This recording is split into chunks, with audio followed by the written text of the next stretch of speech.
আসসালামু আলাইকুম।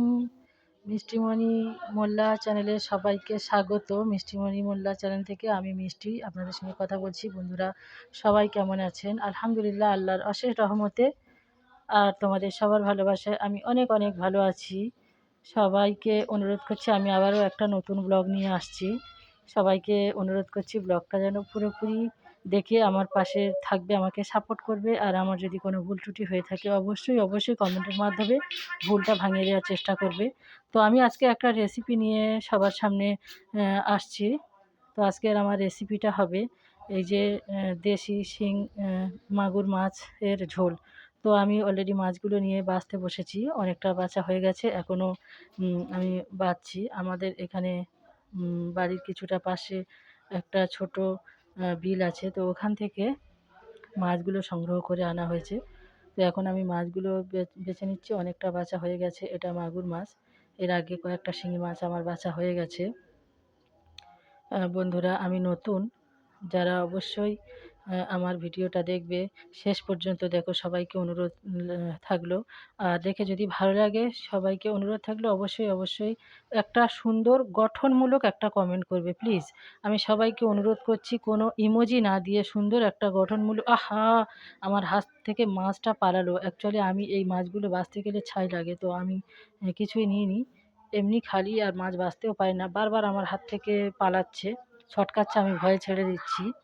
খুব ভয় ভয় করেই বাছছি। তো আমার মাছগুলো বাছা হয়ে গেল। এখন আমি গ্যাসের মধ্যে হাঁড়িটা চাপিয়ে দিয়েছি, আর মাছগুলো অলরেডি ভাজাও করে নিয়েছি। অত বড় তো আর সব কিছু দেখাতে পারছি না, তাহলে ভিডিওটা অনেক বড় হয়ে যাবে। তাই আমি গ্যাসের মধ্যে হাঁড়িটা চাপিয়ে তেল দিয়ে দিয়েছি, আর মাছগুলো ভাজা যখন করছিলাম তখন ভিডিওটা স্কিপ করে নিয়েছি।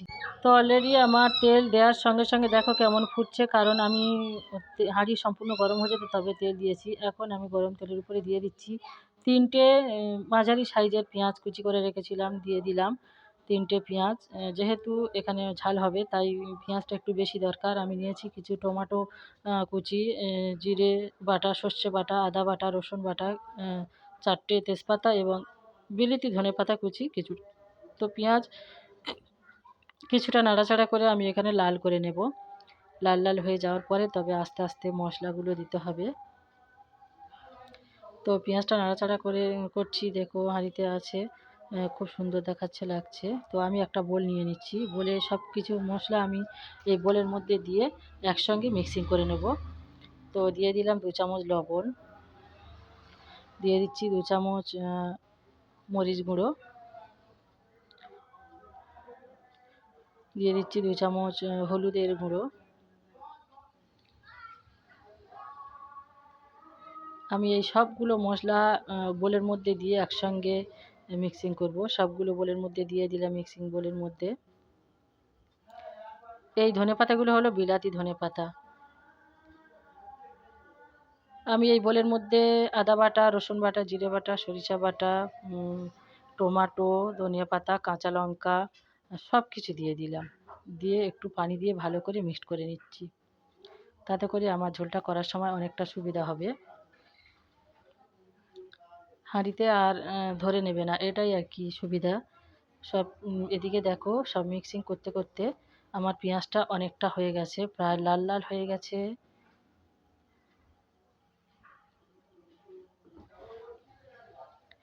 তো বন্ধুরা, কে কোথা থেকে দেখছো প্লিজ কমেন্টে জানাবে। আমার পেঁয়াজটা অনেকটা হয়ে গেছে, আমি এখন মিক্স করা মশলাগুলো দিয়ে দেবো পেঁয়াজের উপরে। আর সবাইকে অনুরোধ করছি একটা সুন্দর গঠনমূলক অবশ্যই কমেন্ট করবে। আর আমার ভিডিওর মধ্যে যা কিছু ভুল আছে অবশ্যই ভুলগুলো ধরিয়ে দেওয়ার চেষ্টা করবে। যারা পুরানো আছো সবাইকে শ্রদ্ধা জানিয়ে বলছি, অবশ্যই আমার ভিডিও দেখে আমার পাশে থেকো, আমাকে এগিয়ে যেতে সাহায্য করবে। সবাইকে অনুরোধ করছি, নতুনদেরকে স্বাগত।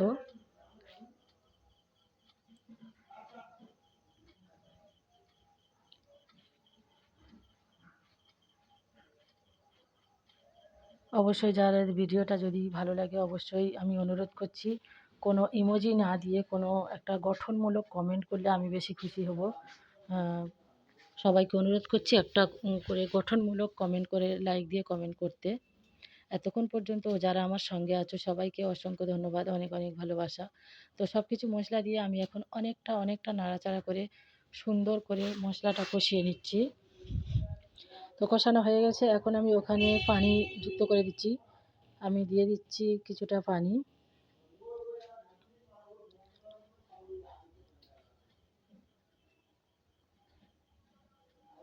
কালারটা দেখো কত সুন্দর হয়েছে, কত সুন্দর ফ্রেশ কালার লাগছে দেখো।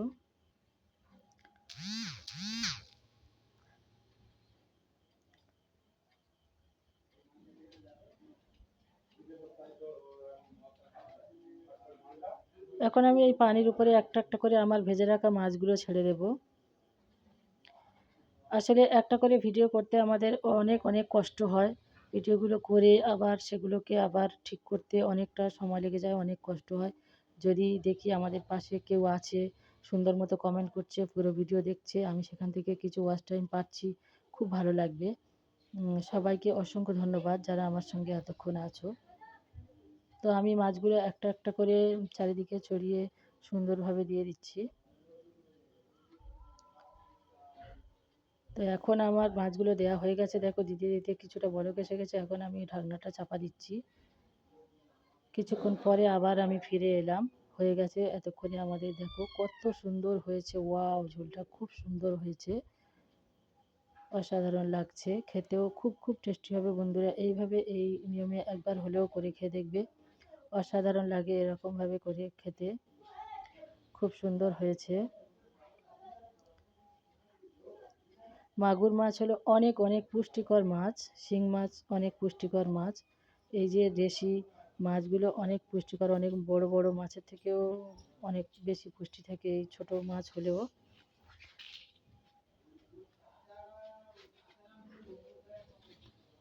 এদিকে আমি আমাদের গাছের বিলাতি আমড়া নিয়ে মিষ্টি দিয়ে, চিনি দিয়ে একটু মিষ্টি আচার বানিয়ে নিচ্ছি। আসলে যাই কিছু হোক, এই মিষ্টি আচার সঙ্গে থাকা মানে আর কিছুই লাগে না, অসাধারণ টেস্ট আসে খেতে। ভাতের সঙ্গে এই মিষ্টি আচার যদি কিছু না কিছু একটু সঙ্গে থাকে, তো আর কিছুই লাগে না, খাওয়াটা বেশ জমে যায়। অসাধারণ হয়েছে আমার মিষ্টি আচারটাও, খুব সুন্দর লাগছে। তো এই হলো আমার আজকের দুপুরের আয়োজন। মুরগির মাংস, আমি ভিডিওটা বড় হয়ে যাবে তাই দেখাইনি। মুরগির মাংস কষা আর দেশি বিলাতি আমড়ার আচার, শসা লেবু আর শিং মাগুর মাছের ঝোল। তো বন্ধুরা আজকের ভিডিওটা এই পর্যন্ত। সবাই খুব ভালো থাকবে, সুস্থ থাকবে। আজকের এই পর্যন্ত। আল্লাহ হাফিজ।